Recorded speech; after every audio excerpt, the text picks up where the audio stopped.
വിശുദ്ധ യോഹന്നാൻ എഴുതിയ സുവിശേഷം അധ്യായം 9. അന്ധനെ സുഖപ്പെടുത്തുന്നു. അവൻ കടന്നു പോകുമ്പോൾ ജന്മന അന്ധനായ ഒരുവനെ കണ്ടു.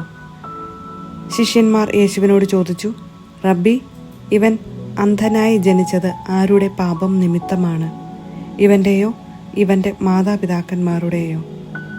യേശു മറുപടി പറഞ്ഞു, ഇവൻ്റെയോ ഇവൻ്റെ മാതാപിതാക്കന്മാരുടെയോ പാപം നിമിത്തമല്ല, പ്രത്യുത ദൈവത്തിൻ്റെ പ്രവൃത്തികൾ ഇവനിൽ പ്രകടമാകേണ്ടതിനാണ്. എന്നെ അയച്ചവൻ്റെ പ്രവൃത്തികൾ പകലായിരിക്കുവോളം നാം ചെയ്യേണ്ടിയിരിക്കുന്നു. ആർക്കും ജോലി ചെയ്യാൻ കഴിയാത്ത രാത്രി വരുന്നു. ലോകത്തിലായിരിക്കുമ്പോൾ ഞാൻ ലോകത്തിൻ്റെ പ്രകാശമാണ്. ഇത് പറഞ്ഞിട്ട് അവൻ നിലത്തു തുപ്പി തുപ്പൽ കൊണ്ട് ചെളിയുണ്ടാക്കി അവൻ്റെ കണ്ണുകളിൽ പൂശിയിട്ട് അവനോട് പറഞ്ഞു, നീ പോയി സീലോഹ, അയക്കപ്പെട്ടവൻ എന്നർത്ഥം, കുളത്തിൽ കഴുകുക. അവൻ പോയി കഴുകി കാഴ്ചയുള്ളവനായി തിരിച്ചു വന്നു. അയൽക്കാരും അവനെ മുൻപ് യാചകനായി കണ്ടിട്ടുള്ളവരും പറഞ്ഞു, ഇവൻ തന്നെയല്ലേ അവിടെ ഇരുന്ന് ഭിക്ഷ യാചിച്ചിരുന്നവൻ? ചിലർ പറഞ്ഞു, ഇവൻ തന്നെ. മറ്റു ചിലർ പറഞ്ഞു, അല്ല, ഇവൻ അവനെപ്പോലെ ഇരിക്കുന്നു എന്നേയുള്ളൂ. എന്നാൽ അവൻ പറഞ്ഞു, ഞാൻ തന്നെ. അപ്പോൾ അവർ അവനോട് ചോദിച്ചു, എങ്ങനെയാണ് നിന്റെ കണ്ണുകൾ തുറക്കപ്പെട്ടത്? അവൻ പറഞ്ഞു, യേശു എന്നു പേരുള്ള മനുഷ്യൻ ചെളിയുണ്ടാക്കി എൻ്റെ കണ്ണുകളിൽ പുരട്ടി സീലോഹായിൽ പോയി കഴുകുക എന്ന് പറഞ്ഞു. ഞാൻ പോയി കഴുകി, എനിക്ക് കാഴ്ച ലഭിച്ചു. എന്നിട്ട് അവനെവിടെ എന്ന് അവർ ചോദിച്ചു. എനിക്കറിഞ്ഞുകൂടാ എന്ന് അവൻ മറുപടി പറഞ്ഞു. മുൻപ് അന്ധനായിരുന്ന അവനെ അവർ ഫരിസേയരുടെ അടുത്ത് കൊണ്ടുചെന്നു. യേശു ചെളിയുണ്ടാക്കി അവൻ്റെ കണ്ണുകൾ തുറന്നത് ഒരു സാബത്ത് ദിവസമാണ്. വീണ്ടും ഫരിസേയർ അവനോട് എങ്ങനെ അവന് കാഴ്ച ലഭിച്ചു എന്ന് ചോദിച്ചു. അവൻ പറഞ്ഞു, അവൻ എൻ്റെ കണ്ണുകളിൽ ചെളി പുരട്ടി ഞാൻ കഴുകി, ഞാൻ കാണുകയും ചെയ്യുന്നു. ഫരിസേയരിൽ ചിലർ പറഞ്ഞു, ഈ മനുഷ്യൻ ദൈവത്തിൽ നിന്നുള്ളവനല്ല, എന്തെന്നാൽ അവൻ സാബത്ത് ആചരിക്കുന്നില്ല.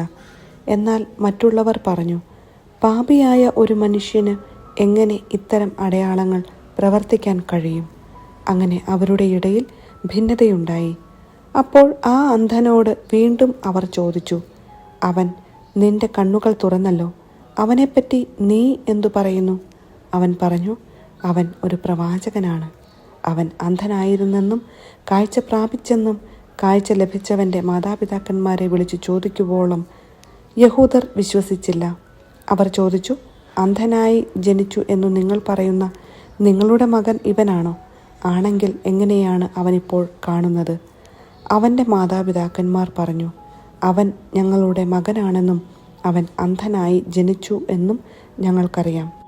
എന്നാൽ ഇപ്പോൾ അവൻ എങ്ങനെ കാണുന്നു എന്നും അവൻ്റെ കണ്ണുകൾ ആര് തുറന്നു എന്നും ഞങ്ങൾക്കറിഞ്ഞുകൂടാ.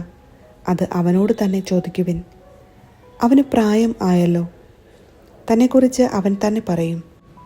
അവൻ്റെ മാതാപിതാക്കന്മാർ ഇങ്ങനെ പറഞ്ഞത് യഹൂദരെ ഭയന്നിട്ടാണ്. കാരണം യേശുവിനെ ക്രിസ്തു എന്ന് ആരെങ്കിലും പരസ്യമായി ഏറ്റുപറഞ്ഞാൽ അവനെ സിനഗോഗിൽ നിന്ന് പുറത്താക്കണമെന്ന് യഹൂദർ തീരുമാനിച്ചിരുന്നു. അതുകൊണ്ടാണ് അവൻ്റെ മാതാപിതാക്കന്മാർ അവന് പ്രായമായല്ലോ, അവനോട് തന്നെ ചോദിക്കുവിൻ എന്ന് പറഞ്ഞത്.